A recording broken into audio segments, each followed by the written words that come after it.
এই যে যতই বলুক না, কেউ কাউকে কপি করি না, সবই আমার অরিজিনাল। অ্যাকচুয়ালি কপি ছাড়া আমরা এক পাও চলতেই পারি না, বুঝতে পেরেছো? কপি যদি না হবে তাহলে আজকে এই যে মানে প্রথমে মানুষের সম্মান বেচা, তারপরে বর বেচা, তারপরে ঘর বেচা, এখন গোল্ড জুয়েলারি মানে গোল্ড প্লেটেড জুয়েলারি বিজনেস শুরু করেছে, সেগুলো বেচা। এই যে নিজেকে বারবার কথায় কথায় বলেন আমি ট্রান্সপারেন্ট, আমি এখন ভদ্র হতে চাইছি। দেখো, ভদ্র হওয়াটা খারাপ জিনিস না, সেটা খুবই ভালো, মানে সমাজের জন্য, স্বাস্থ্যের জন্য, সব কিছুর জন্য ভালো।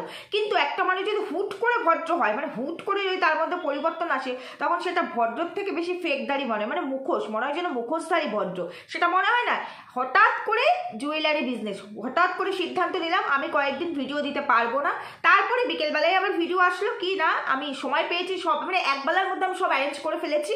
আমি এখন ভিডিও দিচ্ছি এবং তোমাদেরকে মানে অ্যানাউন্সমেন্ট করবো বলে আমি ভিডিও নিয়ে এসেছি। এটা আমার নিজস্ব ভিডিও যে আমি জুয়েলারি বিজনেস শুরু করছি। অ্যাকচুয়ালি প্রমোশন করা, মানে আমার বিজনেসটাতে তোমরা নিজেদের টাইমটা ইনভেস্ট করো, তোমরা নিজেদের নেটটা খরচা করে আমার লাইফটা দেখো, সেখান থেকেও তো আমার ইনকাম হবে, আমার লাইফ থেকে। আর তারপরে তোমরা নিজেদের পকেটের পয়সা আবার খরচা করে আমার কাছ থেকে জুয়েলারি নাও, মানে এখান থেকে ওখান থেকে না কিনে আমার কাছ থেকে নাও। কোনো কাজ ছোট নয়, এবং সততার সঙ্গে মানুষ পরিশ্রম দিয়ে যদি কাজ করে, সেটার থেকে বড় অ্যাপ্রিসিয়েটেবল আর কিছু হয় না। কাজটা কাজই হয়। কিন্তু আমার কথা হলো গিয়ে যে এই কদিন আগে মারু যখন অনলাইন বিজনেস করবে বলেছিল, তখন তো মানে তেলে ফুড়ে সাপে বেগুনে সাপে নেউলে এক হয়ে গিয়ে মানে ফুস করে উঠেছিল। আজকে হঠাৎ সেই একই কাজ নিজে কি করে করছে, মানে একই যাত্রার পৃথক ফল কি করে হয়। চলো বন্ধুরা, ভিডিও শুরু করবো, তার আগে একটু ইন্ট্রো দিয়ে নিই। Hello my lovely viewers, welcome back to my channel Dimpi Lifestyle. বন্ধুরা আমার সাথে থেকো, পাশে থেকো, চ্যানেলটিকে সাবস্ক্রাইব করো, লাইক কমেন্ট শেয়ার করো। তোমরা নিশ্চয়ই বুঝতে পেরেছো কাকে নিয়ে কথা বলতে যাচ্ছে। হ্যাঁ, ওয়ান অ্যান্ড অনলি আমাদের সুদেবী, বুঝতে পেরেছো? কন্ট্রোভার্সি ওয়ার্ল্ডের কুইন, কন্ট্রোভার্সি কুইন, তাকে নিয়ে কথা বলতে যাচ্ছি। মানে ও এখন নিজে এতটাই ভদ্র হয়ে গেছে, কন্ট্রোভার্সি করবে যদি কোনো ভালো টপিকস থাকে, ও যেভাবে করছে সেভাবেই করছে। মানে কন্ট্রোভার্সি যেভাবে ও বলছে করবো, ভালো টপিকস থাকলে না, ভালো টপিকস থাকলে না, কন্ট্রোভার্সি জোন থেকে ও জীবনে কোনোদিনও সরতে পারবে না। কারণ ওর পরিচিতি পেয়েছে এই কন্ট্রোভার্সি জোন ধরে। আর সেই পরিচিতিটা কিভাবে এসেছে? মানুষের নারী বুড়ি বেচে, বুঝতে পেরেছো, বিক্রি করেও আজকে ভদ্র হয়েছে, আজকে ও ফেম পেয়েছে। নাহলে ও এই জায়গাটায় আসতে পারতো? ও যেভাবে ভিডিও করেছে, ভিডিও করে নেগেটিভিটি মানে নেগেটিভ পাবলিসিটি নিয়ে যেভাবে ও উঠেছে, ওর যা ক্যারেক্টার এখানে দেখিয়েছে, মানে নেগেটিভ ভিলেনের ক্যারেক্টার, সেই জায়গা থেকে ওকে মানুষ প্রথমে নেগেটিভ ফেম দিয়ে দেখেছে, তারপরে গিয়ে ও নিজেকে ট্রান্সপারেন্ট বলছে, আমি ভদ্র হয়েছি এবং আমি এখন যদি আমার মন মতো ক্যারেক্টার পাই তবেই সেই টপিক্সের ওপরে আমি ভিডিও করব। না, এটা ফালতু কথা। ওর মন মতো ক্যারেক্টার ও নিজের মতো করে তৈরি করে নিতে পারবে। একটা কথা আছে না, মানুষের চরিত্র এত সহজে পরিবর্তন হয় না। চরিত্র পরিবর্তন, শুধু চরিত্র করে যে কোনো কিছু পরিবর্তন করতে অনেকটা সময় লাগে। কেউ যদি রাতারাতি বলে আমি চেঞ্জ হয়ে গেছি, সেটা কি চেঞ্জ হয়? দুদিন আগে যে ঘর বেচেছে, বর বেচেছে, মানে ওই সেপারেশনে ছিল, ডিভোর্স হয়ে যাবে, খোরপোশ অ্যালুমিনিয়াম পর্যন্ত ডিমান্ড করে ফেলেছিল, হঠাৎ করে এই জাস্ট কয়েকদিনের মধ্যে সে এত ভদ্র হয়ে গেছে, এত ভদ্র যে সে তার পছন্দসই টপিক্স না পেলে কন্ট্রোভার্সি করবে না। হচ্ছেটা কি? মারুকু নিয়ে তো কম কিছু বলছে না।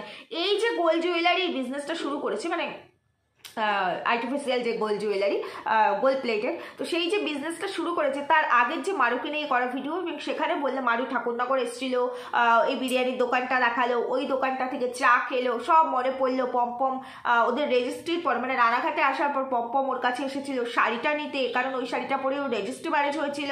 তো সেই সব কিছু ওর মনে পড়ছে, খুব কষ্ট ছিল, পিঠ দিয়ে সামলেছিল তো, আর পিঠ দিয়ে সামলে বলেছিল এই যে ছোড়া দিলাম, এরপর আমার মানে সরি বুক দিয়ে সামলেছে আর ছোড়াটা দিয়ে বলেছে এরপর আমার পিঠে ছোড়াটা ঢুকিয়ে দিবি। তো সেই সমস্ত ইমোশনের কথাগুলো মনে পড়ছিল। একদিকে বললো, তার পরেক্ষণের ভিডিওতেই নিজে সেম ভাবে সেই বিজনেস শুরু করলো, যে বিজনেসটা মারু শুরু করবে বলে, মানে সেই একটা স্টোরি দিয়েছিল মন্দিরা, সেই স্টোরি নিয়ে তুলকালাম হয়ে গেছিল, এবং সেই নিয়ে কম রামায়ণ কাণ্ড কিন্তু হয়নি। সেখানে কিন্তু আমাদের এই সুদেবী কম কিছু বলেনি, অথচ নিজে এখন নির্দ্বিধায় বিজনেস শুরু করেছে। কারণ ওটা রানাঘাট আর এটা ঠাকুরনগর বলে কথা।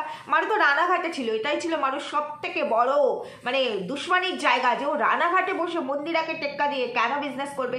আর আমাদের সুদেবী তো রয়েছে কোথায়? কোথায় রয়েছে? তো ঠাকুরনগরে। মানে যে গোল্ড গিফট পেল মন্দিরার কাছ থেকে অ্যানিভার্সারিতে, অমনি গোল্ড জুয়েলারি তার দুদিন পরেই মানে বিজনেস নিয়ে বসে পড়লো, মানে আর্টিফিশিয়াল গোল্ড জুয়েলারি, বুঝতে পেরেছো? তো বিজনেস করছে, খুব ভালো কথা, কিন্তু আমার কথা মানে আমার আবার এখানে মানে সাদা মানে কাদা তো আই হ্যাভ এ বিগ গভীর প্রশ্ন, সেটা হলে গিয়ে এই যে মন্দিরা তো কম দিন ধরে বিজনেস করছে না, মন্দিরা শাড়ি, তারপরে নাইটি, বেডশিট, এগুলোর বিজনেস করছে। রোজই শুনি বিজনেসে ইনভেস্ট করতে গেলে নাকি মন্দিরাকে লোন নিতে হয়। মানে কদিন আগে মেয়ের জন্মদিনের আগে নাইটি তুলবে বাড়িতে পুজোর আগে, মানে বারবার দোকানে গিয়ে ভিডিও করে করে আনা, বারবার যাওয়া আসা করা, এটা সত্যি একটা সময়ের ব্যাপার, আর তারপরে পরিশ্রমও আছে। তো সেইখানে বাড়িতে নাইটি তুলতে হবে, তার জন্য ইনভেস্ট করতে হবে 20,000 টাকা না 30,000 টাকা ইনভেস্ট করবে করে আর কি পুজোর সময় নাইটিগুলো বাড়িতে তুলবে।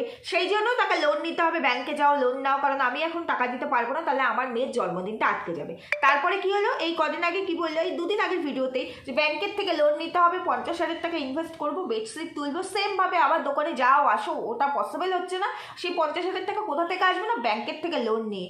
অথচ দেখো এরা নিজেরা কিন্তু প্রত্যেকে ইনকাম করে, মানে মন্দিরা তো ব্লগিং থেকে একটা মোটা অঙ্কের টাকা ইনকাম করে, মানে যেটা দিয়ে মেয়ের এত বড় মানে ইয়ে করলো, জন্মদিনটা করলো, বাবা মার শখ থাকতেই পারে, তো এত বড় একটা জন্মদিন করলো, এত আয়োজন করলো, যেটা দিয়ে তার প্রাণের দীপ ভাই, সোনাদীপ ভাই, তার সোনাদীপ ভাইকে গোল্ড জুয়েলারি, মানে ট্যাসেলের সঙ্গে পেন্ডেন্ট গিফট করলো, যেটা দিয়ে তাদের এই যে ঘুরতে যাওয়া, অ্যাশি ফুর্তি করা সমস্ত কিছু চলছে, সেখান থেকে একটা মোটা হিউজ অ্যামাউন্ট তাদের আসে পার মান্থ। তার সঙ্গে এই যে বিজনেসটা তো দুজনে মিলেই করে, মানে স্যান্ডি মাইন্ডি দুজনে মিলেই তো করে। তারপরে আবার স্যান্ডি কিন্তু অনলাইনে শেয়ার মার্কেটে আবার টাকাও লাগায়, তো সেখান থেকেও একটা ইনকাম আসে। তারপরেও এদেরকে আবার 50,000 20,000 টাকা এগুলো বিজনেসে ইনভেস্ট করার জন্য ব্যাংকের কাছে লোন নিতে যেতে হয়। মানে মানুষকে কতভাবে বোকা বানায় এরা, কতভাবে এরা বোকা বানায়। 50,000 টাকা লোন নেবে, লোন নিয়ে তারপরে বেডশিট তুলবে বাড়িতে, 50,000 টাকার বেডশিট তুলবে বাড়িতে, অনলাইন বিজনেস করে। মানুষ কি প্রত্যেক দিন এত এত বেডশিট নেয়? আমার প্রশ্ন হচ্ছে তাই, মানুষ কটা বেডশিট কেনে? মানে আমরা নিজেরা রেগুলার ইউজের জন্য কটা বেডশিট কিনি? 6 মাসে হয়তো 2টো কিনতে পারি, মানে 4টে বেডশিট হলে মোটামুটি 6টা মাস আমাদের চলে যায় একটা বেডরুমের জন্য। সেখানে আমরা যদি বছরে 4টে বা 6টা করে বেডশিট কিনে রাখি, তাহলে আমাদের মনে হয় যে অন্তত একটা বছর চলে যাওয়ার কথা, কারণ আগের বছরেরও নিশ্চয়ই কিছু না কিছু থাকে, একেবারে মানে ফেলে দিই 1 বছর হয়ে গেলে এমনটা তো নয়, ফেড হয়ে গেলে আমরা সেগুলোকে আর ইউজ করি না, ফেলে দিই। তবে দেখবে সফট জিনিসটা ইউজ করতে, মানে ইউজ করতে করতে যে জিনিসটা একটু নরম হয়ে যায় সেটা ইউজ করতে ভালো লাগে। তো ও যেভাবে বলছে 50,000 টাকার ও বেডশিট কিনবে, ব্যাংকের থেকে লোন নেবে, তারপরে গিয়ে সেখানে ইনভেস্ট করবে। তো আমার কথা, আমি যদি আমার বিজনেসে 50,000 টাকা ইনভেস্ট করি, তাহলে সেখান থেকে রিটার্নসে নিশ্চয়ই আমার প্রফিট হিসাবে 20,000 টাকা আমার লাভ উঠে আসবে। তাহলে এই যে এত দিন ধরে যে আমি ব্যবসাটা করছি, যেখানে আমি এতদিন ধরে ইনভেস্ট করছি, সেখান থেকে যে লাভের সংখ্যাটা, সেই লাভের সংখ্যাটা তো মানুষ একটা জায়গায় রাখে, সেটাই তো পুঁজি হিসাবে আবার বিজনেসটাকে বাড়ায়, ইনভেস্ট করে। তাহলে এদের লাভটা কোথায় যায়? তাছাড়া এদের আলাদা ইনকাম আছে, মানে স্যান্ডিরও আলাদা ইনকাম আছে, ওই যেখানে ও আর কি টাকা ইনভেস্ট করে শেয়ার মার্কেটে, সেখান থেকে। আর ম্যান্ডির তো একটা ভালো ইনকাম আছে। তো এত কিছু ইনকাম, মানে 3টে ইনকাম, খাওয়ার মানুষ 2.5 জন, অথচ তাদের ইনভেস্ট করতে গেলে ব্যবসায় ব্যাংকে যেতে হয়। কিন্তু দেখো মেয়ের পেছনে নাকি পার ডে 1,000 টাকা করে তাদের খরচা, মুদি দোকানের বিল হয় তাদের 12,000 থেকে 13,000 টাকা। কত লাক্সারিয়াস লাইফ না? লাক্সারিয়াস লাইফ মানুষ তখনই মেনটেন করতে পারে যখন তার সেরকম লাক্সারিয়াস ইনকাম থাকে, তার মানে এদের ইনকাম আছে। অথচ মানুষকে বোকা বানানোর সময় তখন তাদের টাকা থাকে না, তখন টাকা নেই, তখন ব্যাংকে যেতে হবে। অ্যানিভার্সারিটা করতে পারতাম, 15 বছরের অ্যানিভার্সারি, সিঁদুরদার অ্যানিভার্সারি, বাট এই যে ঘুরতে যাওয়ার জন্য টাকাটা রেখেছি, টিকিট কাটা হয়ে গেছে মেনলি হচ্ছে কি, সেই টাকাটা তো পুরো রিটার্নস পাবো না, অনেকটা টাকা কেটে নেবে। তো সেই জন্য এইবার আমরা অ্যানিভার্সারিটা করতে পারলাম না। 20 বছরের অ্যানিভার্সারিটা আমরা বড় করে করব, মানে গ্র্যান্ড সেলিব্রেশন, বুঝতে পেরেছি, বড় করে করব। যদি ইউটিউব থাকে তাহলে এই বাকি, মানে ইউটিউব বাদ দিয়ে আউটসাইডে যে ইনকাম, সেই ইনকামগুলো কি শুধু ভাওতাবাজি? মানে ইউটিউব থাকলে তবেই এই অ্যানিভার্সারিটা এত বড় করে সেলিব্রেট করতে পারবে। মানে অ্যানিভার্সারি মিনস হচ্ছে ওখানে সমস্ত কন্টেন্ট ক্রিয়েটারদের ভিড় আর কি, কন্টেন্ট ক্রিয়েটারদের ভিড়, রিলেটিভসটা থাকে না সেখানে, মানে এদের কোনো যে কোনো অকেশন মানেই হচ্ছে তাই। তো সে যাই হোক, সে যেটাই হোক না কেন, তো ইউটিউব না থাকলে অ্যানিভার্সারি করতে পারবে না। মানে ইউটিউবের টাকা থাকলে তবেই তাদের জীবনের যে কোনো কিছু তারা ফুলফিল করতে পারবে। তাহলে আউটসাইডে যে তারা তাদের ইনকামগুলো দেখায়, তাদের বিজনেস, তাদের এই যে শেয়ার মার্কেটে ইনভেস্ট, কারণ স্যান্ডি লাইভ যখন করেছিল তখন কিন্তু বলেছিল যে আমি একদিন এটা নিয়ে একটা ভিডিও দেবো এবং দেখাবো কতটা প্রফিট হয়। এতটাই যদি প্রফিট হয় তাহলে 20,000 টাকা 50,000 টাকা ইনভেস্ট ইনভেস্ট করবো বলে সবসময় মানে ব্যাংকের কাছে হাত পাততে হয় কেন? পাততেই হতে পারে, বড় বড় বিজনেসম্যানরা লোন নিয়েই করে, কিন্তু এরা তো সেই বড় বিজনেসম্যানের ক্যাটাগরিতে পড়ে না যাদের ইউটিউবের ওপর ডিপেন্ড করেই সবটা চলছে। তার মানে ইউটিউবে কি ইনভেস্ট করতে হয়? তোমরা একটু কমেন্ট করে যেহেতু ইউটিউবে কি ইনভেস্ট করলে মানুষ মানে রিটার্নস অনেক বেশি টাকা পায় না, এই কথাটা বলো না যে মানুষ তার মেধা ইনভেস্ট করে কিংবা তার সময় ইনভেস্ট করে। সময় তো ডেফিনেটলি ইনভেস্ট করতেই হয়। তার ট্যালেন্ট ইনভেস্ট করে। এখন আর ট্যালেন্ট মেধা দিয়ে হয় না, এখন হচ্ছে নোংরামি যত বেশি ইনভেস্ট করবে তত বেশি তুমি ইনকাম করতে পারবে, প্রফিট পাবে। আর যারা এটা করতে পারবে না তারা প্রফিট পাবে না। তো এর মন্দিরা যেই টাইমটা দিয়ে উঠেছে সেই টাইমটা দিয়ে খুব কম পরিমাণে কন্টেন্ট ক্রিয়েটার ছিল, ওই টাইমটা দিয়ে ওঠাটা মানে ওই সময় যারা যারা মোটামুটি চ্যানেল ক্রিয়েট করেছে প্রত্যেকে দাঁড়িয়ে গেছে, প্রত্যেকে একটা ভালো ফেম পেয়ে দাঁড়িয়ে গেছে। তো সেই টাইমটা দিয়ে মন্দিরা আর কি এই জায়গাটাতে এসেছে, তাইও দাঁড়িয়ে গেছে। মানে এখনকার দিন হলে মন্দিরার এই ছাপোষা ডেইলি ব্লগ দিয়ে মন্দিরার পক্ষে দাঁড়ানোটা পসিবল ছিল না, কোনোভাবেই ছিল না। কারণ অনেক আচ্ছা আচ্ছা কন্টেন্ট ক্রিয়েটাররা অনেক আচ্ছা আচ্ছা ভিডিও দিয়ে দাঁড়াতে পারছে না, দিনের পর দিন বছরের পর বছর স্ট্রাগল করে যাচ্ছে। ওই টাইমটা দিয়ে মন্দিরা দাঁড়িয়েছিল বলে মন্দিরা আজকে সাকসেসফুল হতে পেরেছে। কিন্তু তারপরে দেখতে হবে এরা এদের ফেমটাকে কিভাবে ধরে রেখেছে। সে যেভাবেই ধরে রাখুক সেটা আমার প্রশ্ন নয়, কারণ পাবলিক দেখছে, পাবলিকের টাকা নিচ্ছে, তাই তো। তো এইখানে আমার বক্তব্য হলো গিয়ে এই যে এত বড় ব্লগার 5 লাখের চ্যানেল, যে কিনা তার চ্যানেলের পাশাপাশি বিজনেসটাকে হ্যান্ডেল করতে গিয়ে বারবার তাকে ব্যাংকের থেকে লোন নিতে হয়, সেখানে আমাদের সুদেবীর তো আবার একাধিক চ্যানেল, মন্দিরার তো ওয়াইটিতে একটাই চ্যানেল, একটা চ্যানেল নিয়েই নাজেহাল আর ও বিজনেস করে। সেখানে সুদেবীর তো একাধিক চ্যানেল, মানে 4টে না 5টা চ্যানেল চালায়, সেই চ্যানেলে কাজ করে, মানে প্রচুর পরিশ্রম করে, কিনা প্রচুর পরিশ্রম করতেও পারে, চ্যানেল নিয়ে সারাদিন থাকে। এরপরে আবার বিজনেস, ব্যবসা, মানে আর্টিফিশিয়াল গোল্ড জুয়েলারি বিজনেস শুরু করেছে। কারণ এই যে বিজনেস করার মানে বুদ্ধিটা কোথা থেকে এসেছে? তার বুনু, মানে যে এখন ওরফে মা হয়েছে, সেই বুনুর সাথে নিশ্চয়ই ডিসকাস হয়েছে, অবশ্যই ডিসকাস হয়েছে। কারণ আমি দেখেছি কদিন আগে যখন মন্দিরার বাড়িতে আকাশ পাপড়ি এসেছিল, পাপড়িও এই জুয়েলারি বিজনেস শুরু করেছে। তো সেখান থেকে বোধহয় মন্দিরা বলেছে, দি তুই কিন্তু এই ব্যবসাটা করতে পারিস, সেটাতে কিন্তু হেভি লাভ, বুঝতে পারছিস? কারণ আমি তো বেডশিট আর নাইটির বিজনেস করি, সেটাতেই করিস না, তাহলে দেখ তোর আমার ভিউয়ার্স তো একই, প্রায় একই, 50%-এর ওপরে একই। তো সেইটা করলে আবার একটু সমস্যা হয়ে যাবে, তুই গোল্ড জুয়েলারি বিজনেস কর। মার ওকে তো হাঁটিয়েই দিয়েছে, ও তো কোনো বিজনেস আর আসবে না, ওর যা অবস্থা করে দিয়েছে ও কোনো বিজনেস শুরু করবে না। তো তুই গোল্ড জুয়েলারি বিজনেস কর, কারণ পাপড়ি কিন্তু করছে ভালোই, কিন্তু এখানে মানে লাভটা থাকছে, বুঝতে পেরেছো? তো সেই কারণে হঠাৎ করে আমাদের সুদেবীর মনে হলো না, আমি এবার নিজের পায়ে দাঁড়াবো, আরো ভালো করে দাঁড়াবো, কারণ এখান থেকে আমার পরিচিতি হয়েছে, টাকা হয়েছে, তোমাদের পকেটের পয়সা আমার অ্যাকাউন্টে ঢুকছে। আমরা ক্রিয়েটাররা তো সেটাই করি, মানে তোমাদের ইমোশনটাকে ধরে ধরে টান মারি, আর তোমাদের ইমোশন ধরে টান মারলেই তোমাদের পকেটের পয়সা আমাদের অ্যাকাউন্টে চলে আসে, বুঝতে পেরেছো? না আমি যদিও মানে ওই চুনাপুটি, সেটা বাদ দাও, তবুও তো ইনকাম করি, যেটুকুই করি না কেন। তো সেটাই হচ্ছে ক্রিয়েটারদের কাজ, বুঝতে পেরেছো? সেই কারণে এখন হঠাৎ করে আমাদের সুদেবী জুয়েলারি বিজনেস শুরু করেছে। তো বলছি জুয়েলারি বিজনেস শুরু করেছে, খুব ভালো কথা, সৎ পথে উপার্জন করাটা খুবই ভালো কথা, খুবই ভালো কথা। কিন্তু এখন আবার আই হ্যাভ এ বিগ গভীর প্রশ্ন, মানে এই পন্থাটা সৎ হবে তো? মানে কন্ট্রোভার্সির মতো অসৎ হবে না তো? কারণ দেখো যারা অনলাইন বিজনেস করে, সেটা যে মেটেরিয়ালসের ওপরেই করুক না কেন, তারা কিন্তু অনলাইন বিজনেস মানে অনলাইনে কিন্তু তারা তাদের দামটা, অ্যামাউন্টটা বলে দেয় যে এটার দাম এত, এবার সেখান থেকে এসএস নাও। কারণ আমরা তো অনলাইনে কেনাকাটা করি না বলে অনেকেই বিজনেস করে, এখান থেকে এসএস নাও, এসএস আমাকে হোয়াটসঅ্যাপ করো, তারপরে যদি জিনিসটা অ্যাভেলেবেল হয়, মানে তুমি যদি আগে এসএসটা পাঠাতে পারো, তখন তোমাকে জিনিসটা অবশ্যই তোমার কাছ থেকে অ্যাড্রেস নিয়ে তোমার সঙ্গে যোগাযোগ করে সমস্ত কিছু করা হবে। এবং সেই ক্ষেত্রে টাকা এখন ম্যাক্সিমাম ক্ষেত্রে সবাই বলে 70% টাকা আগে অনলাইন করে দিতে হবে, 30% টাকা পারচেস হওয়ার পরে তারপরে দিতে হবে। তো এটাই হচ্ছে সিস্টেম। সেইখানে মন্দিরার ক্ষেত্রে বিষয়টা কিন্তু আলাদা। মন্দিরা যখনই লাইভ করে কোনো প্রোডাক্ট মিনস ওর ওই নাইটি হোক বা বেডশিট হোক বা শাড়ি হোক, ও কিন্তু প্রাইস কখনো ওই বলে না। প্রাইসের জন্য হোয়াটসঅ্যাপ কেন? প্রাইস তো সবার জন্য একই, মানে মূল্য তো একই নির্ধারণ হয়। মানে হোয়াটসঅ্যাপে করলে আমাকে একটা নাম, মানে অন্য কেউ আবার যদি হোয়াটসঅ্যাপে বুকিং করে তাকে একটা দাম, এরকম তো হয় না, মানে প্রত্যেকের জন্য তো মূল্য একই থাকে। তো সেখানে দামটা বলতে কি আমি যেহেতু 20 টাকা দিয়ে কিনি, সেখানে তার উপরে আমি কত পার্সেন্ট রেখে আমি আমার লাভটা রাখবো, আমি সেল করব, সেটা তো আমি আগে হিসাব করে নিয়েই বসি। তারপরে আমাদের সুদেবীর মতো মানে এত সুন্দর ক্যালকুলেটার, যে কিনা এত সুন্দর ক্যালকুলেশন করতে পারে সব কিছু থেকে বাঁচার জন্য, শ্বশুরবাড়ি ছেড়ে শ্বশুরবাড়ি বেচে বর বেচে কি সুন্দর ফ্ল্যাটে গেলে 2 মাসের মধ্যে গুটি গাটি চলে আসলে, এত সুন্দর ক্যালকুলেশন যে জানে, তো সে তো দাম নিয়েই বসেছে। অথচ দেখলাম তার লাইভে সে কিন্তু প্রাইস একটারও বললো না, যখনই কেউ জিজ্ঞেস করছে প্রাইসের কথা, তোমরা একটু আসো না গো, একটু আসো, হোয়াটসঅ্যাপে আসো, সবই তো বলবো, তোমাদের জন্যই তো নিয়ে বসেছি।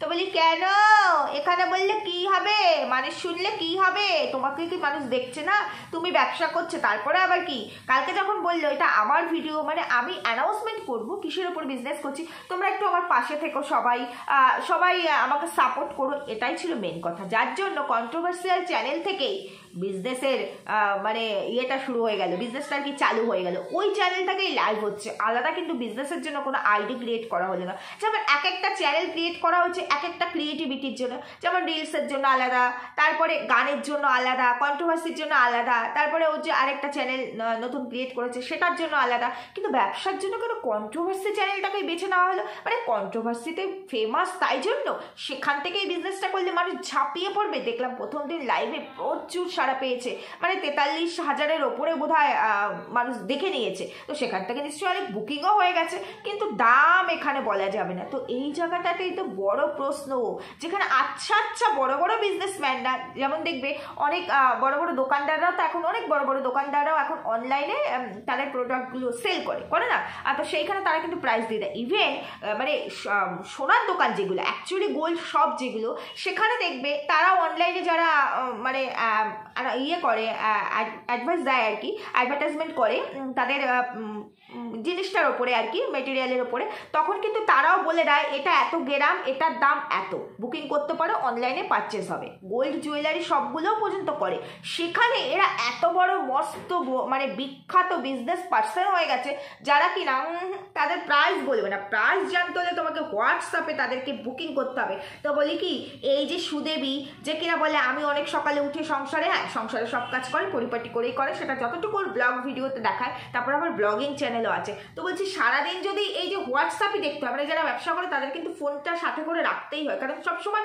হোয়াটসঅ্যাপে কেউ না কেউ চ্যাটিং করতে থাকে, বুকিং করতে থাকে, মানে কনফার্মেশন দেয়, জিজ্ঞেস করতে থাকে, অনেক কিছু হয়, মেসেঞ্জার আর হোয়াটসঅ্যাপে সবসময় অ্যাভেলেবেল থাকতে হয়। তো তারা সংসার, এতগুলো চ্যানেল, তারপর আবার ব্যবসা, বলছি চলবে তো, মানে ভবিষ্যৎ আছে তো, এত বড় ব্যবসায়ী, মানে এত বড় চ্যানেলের মালকিন ম্যান্ডু, সেই ম্যান্ডু পর্যন্ত ব্যবসায় ইনভেস্ট করতে হলে সেই যায় আবার ব্যাংকে। তো বলছি এই সুদেবীরও আবার ব্যাংকে যেতে হবে না তো, কদিন পরেই আবার বলবে ব্যাংকে গেছি, ব্যাংকের থেকে টাকা তুলে ইনভেস্ট করছি। আমার আবার একটা বড় প্রশ্ন এসছে এখানে, মানে সতী হয়েছে খুব ভালো কথা, সতী হওয়াটা ভালো, তো বলছি এই সতীত্বর পেছনে আবার কোনো মুখোশ নেই তো, আবার এমন হয়ে বসবে না তো যে না এই ব্যবসাতে না আমি এত লস করে ফেলেছি, এত টাকা ব্যাংকের থেকে আমার লোন নেওয়া হয়ে গেছে, আমার এখন বাড়ি ঘর সব নিয়ে যাবে, বাড়ি তো আবার শ্বশুরের নামে, কি করবো, নাও স্ক্যানার দিলাম, এবার তোমরা সবাই আবার টাকা দাও।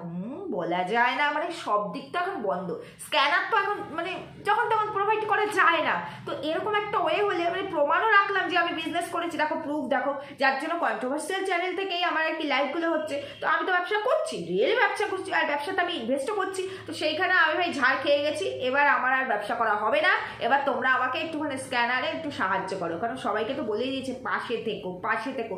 যার মধ্যে ট্যালেন্ট থাকবে, ও তো বেশ এডুকেটেড পার্সন, অনেকটা এডুকেটেড, ও তো মানে লয়ের জন্য ফর্ম তুলেছিল, তারপরে লটা পড়তে দেখিনি। তো যার মধ্যে ট্যালেন্ট থাকবে আর সে হঠাৎ করে এই ব্যবসাটা না করে, যার মধ্যে শিক্ষা আছে এত, সে তো অন্য কিছু করতে পারে, মানে চাকরি বাকরিও করতে পারে, তার সাথে সাথেও চ্যানেল চালানো যায়, যদিও মনে করে থাকে যে না ঘরে বসেই আমি কিছু করবো, আমি ঘরের বাইরে বেরোবো না, যেহেতু আমার ঘরে বসেই কাজ, অনলাইনে কাজ, আমি সোশ্যাল মিডিয়ায় কাজ করি, সেখানে আমি ব্যবসা করতেই পারি। তো ব্যবসাটাকে হাইলাইট না করে, না বলে, এত ট্যালেন্ট তো, মানে মানুষ তো ওকে এমনিই ভালোবাসে, ও মানে যেরকমভাবে থাকবে সেরকমভাবে ওর ভিউয়ার্সরা ওকে ভালোবাসে। তো সেই জায়গায় ও এখানে অ্যানাউন্সমেন্ট না করে অন্য একটা আইডি ক্রিয়েট করে, যেমন স্যান্ডি মানে কি আইডিতে কি ইনভেস্ট করছে কি না করছে আমাদেরকে কিন্তু বলেনি, ও নিজের মতো করে দাঁড়াতে চাইছে। তো এরকমই সুদেবেও কিন্তু পারতো, মানে ভাইয়ের কাছ থেকে ইন্সপিরেশন নিয়ে যে না আমি একটা আলাদা চ্যানেল ক্রিয়েট করে তারপরে সেখান থেকে ব্যবসা শুরু করি। এবার মানুষ যখন মানুষের চোখে পড়তো, দেখতো, জানতো, তো ঠিক আছে, তখন জিজ্ঞেস করতো, তখন বলতাম। কিন্তু অ্যাডভান্স আমি অ্যানাউন্সমেন্ট মানে প্রমোশন করে দিলাম আমার এই ব্যবসাটা, আমার শোরুমটা খুলছে, যদিও এখনো বিজনেসের নামটা এখনো সেট হয়নি, মানে আমি তো শুনিনি, জানি না, লাইভটা আমি কেটে কেটে দেখেছি, ওখানে বলেছে কিনা আমি জানি না। তো সেইখানে এই অ্যানাউন্সমেন্টটা না করে নতুন চ্যানেল ক্রিয়েট করে ব্যবসাটা করতে পারতো, মানে যার এত ট্যালেন্ট সে তো সব দিক থেকে দাঁড়াতে পারবে। মানে ওকে ভিউয়ার্সরা একমাত্র এই সোশ্যাল মিডিয়ার জোনে, ঠাকুরনগরটাও ওর জন্য বিখ্যাত হয়েছে, আর এই সোশ্যাল মিডিয়ার জোনে একমাত্র ওই একজন কন্ট্রোভার্সিয়াল ক্যারেক্টার, মানে ক্রিয়েটার আর কি, যে কিনা কন্ট্রোভার্সির পরেও ব্লগিংও এতটা সফলতা পেয়েছে। যদি ঘর আর বর না বেচতো তবে কি আর সফলতা আসতো? ভাগ্যিস ঘর আর বর বেঁচেছিল, তাই জন্য সফলতা এসেছে। এখন জুয়েলারি বিজনেস করতে এসেছে, বুঝেছো, জুয়েলারি বেচতে এসেছে। তো বলছি এত যার ট্যালেন্ট, যার ভিউয়ার্সটা তাকে সব রূপে দেখতে চায়, মানে সিঙ্গার হিসাবেও ভালোবাসে, রিলস করে সেখানেও ভালোবাসে, ব্লগিং তো আছেই, তার সঙ্গে তো কন্ট্রোভার্সিটা তো আছে, কন্ট্রোভার্সি থেকেই কিনা ফেম পেয়েছে। তো সেই জায়গায় জুয়েলারি বিজনেসের জন্য নতুন আইডিয়া ক্রিয়েট করে, মানে অ্যানাউন্সমেন্ট না করে শুরু করে দেখতে পারতো মানুষ কতটা সাপোর্ট করে। কারণ ভিউয়ার্সরা একবার জানলেই তো দৌড়ে দৌড়ে দৌড়ে দৌড়ে যেত। মানে এটা হচ্ছে আমার সাদা মনের কাদা প্রশ্ন। আমি তো আর ওর মতো সতী না, মানে ভদ্র হইনি। আমি ওই শুরুর দিনে যেমন ছিলাম এখনো তেমন আছি। সেই জন্যই বললাম যে ঘর বর সব বেচার পরে এখন জুয়েলারি বেচা এটা কন্টিনিউ হবে তো, নাকি ঘর আর বরের মতো 2 মাসের মধ্যে গুটিয়ে যাবে, নাকি 2-4 মাস পরে আবার এরকম আসবে ঝাড় খেয়েছে স্ক্যানার দিলাম সাহায্য করো? বলা যায় না, সময় উত্তর দেবে। একটা মানুষ হুট করে রাতারাতি চেঞ্জ হয়ে গেলে, মানে এই লেভেল থেকে ক্রিমিনাল থেকে একেবারে যদি সে বলে আমি বাল্মীকি মুনি হয়ে গেছি, তাহলে তো বিষয়টার মধ্যে অনেক খোপলা আছে, বুঝতেই হবে। আর ওই যে আমরা তো সমালোচনা করতেই বসেছি, তাই জন্য সব জায়গায় আবার একটুখানি কূটনীতিবিদ দেখি, মানে ভদ্র জিনিস চোখে দেখতে পারি না, তো মানে সহ্য হয় না, বুঝতে পারছো। যাই হোক, দুধও নাও পুতো ভালো, সবসময় বলি ওয়াইটিও তাহলে মানে ভালো চলবে আর কি। তো সেই জায়গায় ব্যবসাটা ভালো চলুক, কনগ্রাচুলেশনস, মানে অনেকটা লেট করে হয়ে গেলেও তাও যাই হোক বললাম, কনগ্রাচুলেট জানালাম। ব্যবসাটা করে দেখো, যেখানে মাইন্ডু 5 লাখের চ্যানেল হয়েও ব্যাংকের কাছে যেতে হয়, আবার তুমি বারবার যেও না ব্যাংকের কাছে, ভালো করে ব্যবসাটা করো, মন দিয়ে করো, সব দিক সামলাতে পারলে তো খুবই ভালো। আমরা সবাই জানি তুমি দশভুজা, তুমি একদম সর্বজয়ী, তো তুমি সব দিকে নিশ্চিতভাবে জয়ী হবে। ভালো ভদ্র হয়েছো, আরও ভদ্র হও, তোমার আরও চেঞ্জ আসো। কিন্তু সময় যদি হিসাবটা উল্টে পাল্টে দেয়, তখন যে কি হবে, কি আর হবে? যার 2 কান কাটা তার তো কিচ্ছু হতে পারে না। আর যদি 2 কান কাটার পরে নতুন করে মানে সার্জারি করে 2টা কান লাগিয়ে এখন যদি ভদ্র হয়ে থাকে, তবে তো খুবই ভালো, খুবই ভালো, কল্যাণ হলো, বুঝতে পেরেছো। কিন্তু মাঝে মাঝে এমন ফোঁস করে ওঠে, মনে হয় না বেচারা মানে একটুও ভদ্র হয়েছে, মনে হয় খোলসটা আছে ভেতরে, মানে উপরে মুখোশ পরা, বুঝতে পেরেছো, এটাই মনে হয়। যাই হোক বন্ধুরা, ঠিক বললাম না ভুল বললাম জানিও, সুস্থ থেকো, ভালো থেকো। কালকে থেকেই ভাবছিলাম ভিডিওটা করবো, বাট মেয়ের এক্সাম কাল থেকে শুরু হয়েছে, মানে ক্যাট সেকেন্ড ইউনিট, তো সেই জন্য একটু চাপে আছি, যার কারণে ভিডিও দিতে পারছি না। তো ভিডিওতে ঠিক বললাম না ভুল বললাম জানিও, সুস্থ থাকো, ভালো থাকো, দেখা হচ্ছে পরবর্তী ভিডিওতে, টাটা।